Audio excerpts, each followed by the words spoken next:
This is part 3 of the series where I try and beat The Walking Zombie 2 without using any guns. In the last 2 parts, I was able to beat Woodlands and Springfield relatively easy. I only needed to use guns 5 times, but in my opinion, these areas are easy. There is a huge jump up in the area that this video is focused on, that being the City of the Sun. So, without further ado, let's see if you can beat The Walking Zombie 2 without using any guns. When I first entered the City of the Sun, I checked what the traders had to offer. One trader was selling an axe which did 64 damage, much better than my bat that I got at the start of Springfield that did 20 damage. I bought it for 12,000 coins, which was not too bad considering I had over 30,000 at the time. I also stocked up on some more bombs. The first questline I started was Watchman's. I was required to kill bandits, which really sets the scene for the City of the Sun. Just a whole bunch of bandits. I struggled a lot with this mission because I wasn't used to the slow attack rate of the axe. I also encountered one new bandit type, the mounted gunner. It was almost impossible to kill them with my melee attacks, so the only thing I could do was use grenades. I eventually got the mission done, but it still concerned me for what I would have to face later in this challenge. Watchman told me to talk to Redford to continue the storyline, so I did so. Redford told me to look for lost soldiers. While doing that mission, I needed to kill a bunch of zombies, which gave me a feel for how the axe was with them. I was doing pretty good, and I had a feeling that this would only improve as time went on. While doing this mission, I came across 2 completely new zombies. Firstly, the firefighter zombies. These guys will try and kick you. This stuns you and does a lot of damage. The only way that I was able to deal with them was just by keeping my distance. The other new zombie was the zombie worm. It was very easy to kill, to be honest. I just used the same strategy that I used for normal zombies. I continued Redford's missions, doing tasks such as finding secret orders, finding clues from a meeting, getting information from the science center, printing data, and looking for blood samples of super soldiers. In that mission, I was told to use a sniper rifle to take out some zombies. I used grenades on the first wave to kill them, but found out that I could just use my axe to kill them and not take any damage, which is exactly what I did for the other 2 waves. I also bought the Cyber Hands perk. This perk allows you to pick up items from a much farther range. It may seem useless now, but it will be very useful later in this challenge. I eventually got to the last Redford mission, where I needed to kill a super soldier. Oh my god, this guy was so annoying. He had this one move where this laser would do like 50 damage if it hit you, and the only way to avoid it was by getting super far away from him. Because of this, I almost died like 3 times. It took so long to kill him, which made him so far the hardest boss. Redford gave me free ammo, which made me hate him, and then he told me to talk to Postman. Postman's quests were very tricky. Since he used to be a bandit, all of his quests revolved around bandits as well, making me want to kill myself. During his first quest, I needed to kill a mounted gunner on a roof. I was able to do it with a grenade and an explosive barrel. This mission had me finding out about a train that the bandits were trying to make operational again. Another mission had me finding plan details, which only had me killing a bazillion bandits, which is pretty typical for the City of the Sun. The mission after, I had to fight 2 new bandits. The girl with a machete, who is fine, used me to do the same thing you do with a dog to kill, and the male cutter. If you asked me to describe Satan, I think the traits of this guy would come up. He has a machine gun that is almost impossible to dodge. The only place where I'm safe is if I get right up to him, which luckily is where I need to be to kill him. Even with that, he's still a major problem for me. The mission right after had me and Postman blowing up the train that the bandits had control of.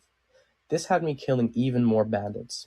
In another quest, I had to kill all the bandits with my squad, which turned into a duo very quickly, but we eventually got the job done. I was getting tired of these missions where I needed to kill bandits. It was also very taxing on my medical supplies. After doing one more mission, my medical supplies were at an all-time low. I had also checked the shop and seen that I could buy a machete. It would do the same damage but had a faster attack speed, so I wanted to save up for it. It was 12,000, and I had 11. But I also needed to replenish my medical supplies. I spent some time grinding in the open world before continuing Postman's missions. While in the open world, I also bought the Badass perk, which lets me get 5 XP for every enemy killed, letting me get a little bit more XP in the long run. After a little while, I got enough money to buy the machete. I then continued to grind money for more bandages. After a day of grinding, I was able to get 200 bandages. I also had the idea to buy armor, which I had totally forgotten about. Armor and supplements like Rad-X are the most forgettable parts of this game. But in this playthrough, since I will be taking so much damage, armor will be a good idea. Not supplements though, they are still useless. I continued Postman's quests. I I was doing a quest where I needed to find a robot, but I was getting really mad while doing it. There were bandits everywhere, and it seemed like my machete was made out of dead leaves or something. It was doing hardly anything. This made me remember how much I hate the City of the Sun. It makes you do 80 quests, where half of them are just killing bandits, where half of those bandits have machine guns. Yeah, I'm talking about Carver Mail and the goddamn mounted gunner. That's enough of my opinion on this desert hell. Let's continue the pointless quests where I need to be killing bandits. Oh, wait, what? I'm not killing bandits in this quest? Thank God, my prayers have been answered. After finding the robot, Postman wanted to run away from the City of the Sun because of Stronger. For some reason, he couldn't do it alone, so he made me do all of the chores. During one quest, I needed to kill some zombies with a gun, but I was able to lure them over to me and kill them from a range, which reminded me of the time I did the same thing in Springfield. I'm too lazy to find the clip, so if you want to see it, you need to watch the previous video. It only took 2 bombs to kill the rest of the zombies that couldn't see me. That happened to be the last quest for Postman, so I started Paul's storyline. He had information about a scientist that I wanted, but I needed to do some things for him first. Apparently giving him money isn't enough. In the first quest, I had to deal with bandits. I had 2 quests apiece, so of course I needed to feel the presence of bandits again. I then had to dig some graves, which was easy enough. I then needed to burn some bodies, pretty straightforward. After that, I looked for 2 soldiers who ended up being dead. We held a funeral for them, and boars showed up. It turns out that hosting a funeral in an area full of zombies is not a good idea, so we then get attacked by a horde. I killed them all, and then I finished the funeral alone.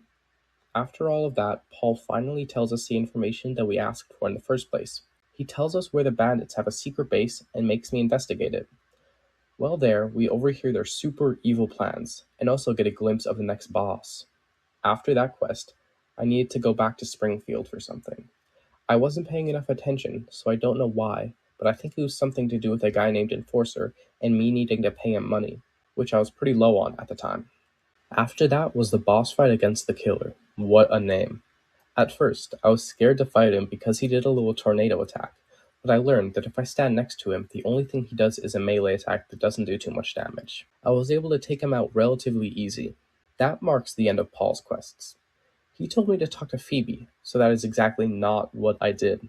I chose to start doing some of the storylines that don't affect the main story. I started off with Rusty. She first had me save a lost caravan. I was never required to kill zombies in this mission, so I just ran by them all. I did take a lot of damage though, so I'm not too sure if it's the best thing to be doing.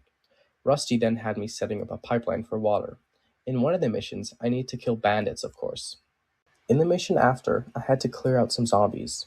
I was meant to use a gun on a roof, so I thought that the only way to kill them would be with grenades, but I found out that I was just able to exit the building. The fight was still very annoying though, because it felt like QB zombies were coming out of nowhere. At one point, I somehow got myself stuck in a corner, and the only way I could get out was bombing the zombies that were pinning me. It felt like I was a nerd getting bullied in one of those movies. In this mission, you also play music to attract all the zombies. I noticed that it sounded a lot like At Doomsgate by Mick Gordon, the Doom song. In the next couple of quests, I was in the sewers. I accidentally got stuck in a little area that was blocked off and got soft locked, which required me to replay the quest. It was not too bad, it was more so just funny. After that was the boss fight for the storyline, the Dune Worm. It's basically just a retextured version of the zombie plant from Springfield, so I was still unable to use my melee weapons to damage it, meaning that grenades were my only way to kill it. I took it down relatively easy, marking the end of Rusty's quests. When I got done with Rusty's quests, I began Aunt Joy's questline. I first needed to get her white powder, also known as sugar. The other quest was forgettable. After Aunt Joy's little questline, I did Watchman's. In this quest, I was supposed to use a mortar to kill some zombies, but I was able to easily get off of it and just kill them all with my axe. That's all he had to offer, so I started doing all the quests related to the Blue Gang. In my opinion, these are fun at the beginning, but they drag on a lot later in the storyline. The first thing I had to do for this questline was killing bandits. How fun. After that amazing experience, I needed to find blue containers. On the way to the mission location, I encountered the Holy Hen. I totally never looked up the right answer to the question, and then got it right. While getting the barrels, I was being bombarded with bandits, so I did what any sane person would do and just ignore them. I almost died, but I didn't, and that's what's important. I then was able to talk to Big M. His first quest for me was to steal weapons from the army, which only had me killing soldiers. This was only somewhat annoying. I continued to do his quests, which had me doing things such as saving hostages, looking through the Springfield archives for a factory, cleaning up a newly found factory, preparing the factory, grabbing corpses, and testing the blue vitamin that we had helped produce on some zombies. They became super crazy and I had to kill them all. I got to use a machete that was much stronger than my own, which was super fun. The fact that the blue vitamin made the zombies crazy was apparently not enough to let Big M back down from this business endeavor, so I then needed to make an arrangement with a soldier who would be the main distributor of the blue. After that, we found out that somebody is trying to copy our crystal blue, so we need a dispatch of them. When I finished all of those quests, I began CJ's. I started off by heading to Springfield to increase the distribution network of the blue. This quest had me killing a bunch of bandits, which was pretty difficult. I almost died, but of course I made it through. After that, I needed to make a giant robot for CJ. These quests were very straightforward and didn't require me to kill any bandits or anything, only a bunch of zombies. At one point, I needed to test the robot out. In a cutscene, I used a weapon, but I swear I would never actually use one. Not in a million years. We tell CJ that the robot is too powerful, but he gets mad, causing us to get knocked out. This brings us to CJ's final quest. At the start of the mission, we are told to use a machine gun to shoot down a helicopter. I tried to use bombs, but they never worked, meaning that this is the first time that I was required to use guns in the City of the Sun. I had to kill a couple of CJ's guards, then the CJ robot himself. This fight was very, very annoying. The only way for me to do damage to him was with my axe, but while I was doing that, he was able to hit me too. The only reason that I was able to beat this boss was because I had a stupendous amount of bandages. I eventually beat him, but it took like 40 bandages in the process. After all of CJ's missions, I began doing the rest of Big M's. He told us that he wanted to make cookies instead of the blue, so we needed to help him out with that. In the first quest, I needed to get 5 QB zombie brains while also defending an ice cream truck. It was a little difficult without guns, but still very doable. Then, somebody tried to poison me. I found him, and as punishment killed him. He was just a normal bandit, so it was extremely easy. Like I said in the Springfield video, bandits are only a problem if they're in a group. After I finished all the Crystal Blue quests, I started Chica's. I started off by getting revenge on her ex who stole from her. It turns out that he died from a little group of zombies. Could never be me. For the rest of Chica's quests, I need to try and steal her heart. Hopefully, she likes an anti-gun advocate. The only notable thing that happened in this quest line was while on a date, zombies invaded, and I need to show Chica my awesome melee skills and kill all the zombies. After all of the Blue Gang quests, for the time, I did Constellines. In his quest, I needed to destroy a bat nest and kill a group of bats. This was going to be annoying, so I just used an exploding barrel and a bomb. I could have done it with my axe, but I'd probably want to kill myself by the end of it. When I got done Constellines, it was back to Chica for some more quests. In the first quest, I was meant to use a sniper rifle to kill zombies, but used grenades instead. It took a while and required me to aim them precisely, but I was able to get it done without them pesky guns. After that, Chica started using the gun. The Chosen One apparently fell in love with her because of this, even though in my playthrough, I think it would have been a deal breaker. After that, we had a little date. That's apparently all we need to get married, so I began the preparations for the wedding. After that, we had the wedding. I accept her as my wife because I'm pretty sure that's the only thing you can do. After getting married, I started doing some quests for Shade, the guy who basically owns the strip club. Wow, I'm such a great husband. Shade wants help solving a mystery of who killed one of his dancers. I'll skip over this part because the quests were very easy, but in the end, we found the guy who killed the dancer and shoot him as a punishment, which is not in character for me. Then there's more Chica quests. Don't worry, I think this is the last of them. She wants us to move in together, so I need to get a trailer from the soldiers. The soldier said that he would give us the trailer if we helped kill some zombies, so we did so. I needed to snipe zombies from a roof 2 different times. I tried using bombs both times, even trying to use physics to reach the zombies, but it never worked, meaning that this is the second time that you were required to use guns in the City of the Sun. After that, I needed to help the waitress from Springfield find some herbs. For some reason, the Chosen One cheats on Chica, which the loyal melee lover I'm making him become would never do. After that, we take a cross and kill a bunch of zombies. It was able to do almost 5,000 damage, which is genuinely crazy. We did all of this just to drink, think about our life with a zombie, and pray, which seems kind of pointless, but it apparently gives us the power to choose who we want for ourselves. I end up choosing Chica because I've never chose that option, which means I need to get a horse for her. The quest was pretty easy, but that's probably just because I chose to be a pacifist and not kill any zombies. Finishing that quest line marks the end of all the side quests in the City of Sun. This means that I was able to finally start Phoebe's questline. At first, she made me get medical supplies from the church. The start of this mission only had me killing zombies. It's worth noting that at this point, zombies were rarely a problem.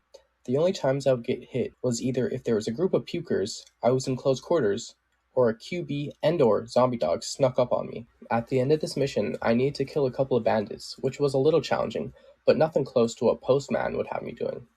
After that quest, I needed to trade the medical supplies with somebody. Of course, bandits ruined everything, which made me lose the supplies and half of my health because apparently they're evolving or something. It felt like when I tried to use the strategy of getting closer to the bandits to bait out their melee attacks, they would just shoot me instead. I of course dealt with it though. The next quest had me looking for Vincent until I was bombed and needed to kill a group of zombies. This was of course in a small area. I struggled but made it out alive. After that, Vincent miraculously came back, meaning that it was time for some of his quests. He first told me to get equipment for eavesdropping on the bandits. This was somewhat annoying because of the amount of hazmat zombies. They don't really cause any trouble, I just don't like that they make me feel like I'm dying. Right after that, I needed to do some more stuff for Phoebe. She told me that I needed to get military supplies, and to do that, I needed to talk to Stronger. I was expecting him to make us do a whole bunch of chores for it, but luckily he only made us get it ourselves. Just when I thought I was free from forced labor, one of the soldiers told me that I needed to defend a wall from zombies. I was told to use a mortar, but I could just use my bombs instead. When I tried this, I lost not even halfway through and wasted 20 bombs, which was concerning. I restocked on bombs, but before using them, I tried to find a way to get over the wall to attack the zombies with my axe. I was not able to find anything, so I just tried again. Even with more bombs, I still wasn't able to beat it. I tried to use auto-shoot and maybe glitch the game so that I could use range damage with my axe. I spent a long time just trying to find a way to complete this without using the mortar or 1 billion bombs, but I unfortunately think that it's the only way. I theoretically could grind for days to get enough bombs, but this video is already taking a long time and I don't want to delay uploading it any longer, so I'm just going to take a loss on this, meaning that this is the third time that guns are required in City of the Sun. After that, I need to transport all the supplies I had just gotten below the church. This is when we find out that Phoebe and Vincent are evil bandits and we need to kill them. I dealt with the normal bandits, then positioned myself so that there was a line where Vincent was in the back, Phoebe was in the middle, and I was in the front. This made it so that when Vincent would use his minigun, it would damage Phoebe instead of me. This caused her to die very easily and only gave me Vincent to deal with. He was basically a normal bandit, except if I missed any of my dodges, I would lose a larger amount of health than normal. After a little bit, I was able to kill him and save the scientist that just saw me kill a man equipped with a machine gun with my humble axe. After Phoebe and Vincent's storyline, I needed to talk to Stronger. He told us that we needed to explore the lower parts of the dam. In this mission, I needed to use a minigun to kill a bunch of enemies. I had no choice but to use this horrible excuse for a weapon, meaning that this is the fourth time I needed to use guns in this video. This mission in particular made me feel very discouraged. It felt like the City of the Sun was actually possible to beat without guns in the first half, but for like the past 4 quest lines in a row, it's been the only way to progress. After that, I needed to find a motorboat. This only had me killing zombies with my axe, which was a nice break. The next mission, I needed to kill bandits to take control of the dam. This was pretty easy considering I had a squadron with me. At one point, I needed to mount a minigun, but I was easily able to exit it and kill the rest of the bandits with my axe. In the next mission, I needed to destroy a bunch of wormhole things. They forced me to use a grenade launcher, which made it the 5th time I needed to use guns. I hate you, Stronger. For the next couple of missions, I needed to explore the bottom of the dam. These quests were pretty easy, until the last quest, when I needed to kill the Reaper. I was thinking that he would be a huge problem, but I was able to find a strategy that let me kill him without taking any damage. I would get as close as possible to him, then when he started to saw me, I would move away, then get right back in his chest. It was more so tedious than difficult. After that, Stronger wanted the broken robot. He then shows us footage of when the bandits killed a whole bunch of scientists for no reason. This brings us to the real scientist's questline, Thomas. I first need to get Rad-X from the church to look in the science base for something. I don't remember why, but I think it's something to do with the cure. In one mission, I needed to defend the wall from bandits, but could not reach them with my axe. I needed to use bombs, and bombs I used. I used like 50% of my supply, which made me very mad. The rest of his quests were very boring and annoying. While searching the science base, there would always be like 50 hazmat zombies. The sound of the Chosen One taking damage from radiation has been engraved in my mind. After getting to the 3rd floor, we need to fight the final boss of the City of Sun, Bayonet. I was very scared for this fight. I knew that the only way to be able to hit it was going to be with bombs, and I was pretty low on them after I needed to defend the wall from bandits. But when I actually started bombing the boss, it was taking a lot of damage. I was able to kill it without even using any of my advanced bombs. I was able to free the scientists and finish the City of Sun. This was so much harder than Woodlands and Springfield, and I have a feeling that Northtown might not even compare to it. It's pretty sad that in the first half of this video I never needed to use guns once, but in the other half, it felt like every other mission had me using guns. In total, I needed to use guns to kill zombies 4 times and 1 time for other reasons. I want to thank you for reaching the end of this video. I'm sorry that this one took so much longer than the others. Part of the reason is because I got a JOB, but I'm hoping to be able to get Northtown done pretty fast considering it has a lot less content in it. Thank you for watching and have a nice day.